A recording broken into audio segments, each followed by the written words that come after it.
Merhaba arkadaşlar, yepyeni haberlerle karşınızdayız. Elçin Sango ve sevgilisi hakkında şok eden iddialar. Beni evimden aldırdılar. Sosyal medyada hesabından Sihirbaz Bayan adıyla gezi videoları çeken Ceren Yılmaz, Elçin Sango ve sevgilisi Yunus Özdiken hakkında şok eden iddialarda bulundu. Yılmaz, ikili tarafından işinin engellediğini dile getirdi. 24 yaşında kendi başına bir şey yapmak istiyorum diyen Ceren Yılmaz, ikili tarafından işlerinin engellediğini söyledi.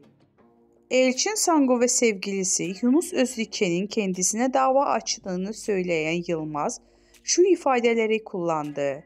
Görüntü davasıyla ilgili bana bir kağıt geldi. Türkiye'ye çağrılıyorum ifade verebilmem için. Benim bu insanların isimlerini vermemeyim için tehdit ediyorlar. İşlerime taş koyuyorlar. Elçin Sango'nun sevgilisiyle iş yapan ve bunun Sango'nun ününe güvendiği için yaptığını söyleyen Yılmaz, kendisine Sango ve Özdiken tarafından açılan davanın savcılık dilekçesini de paylaştı. Yılmaz ayrıca Elçin Sango'nun Instagram üzerinde yolladığı mesajları da paylaştı.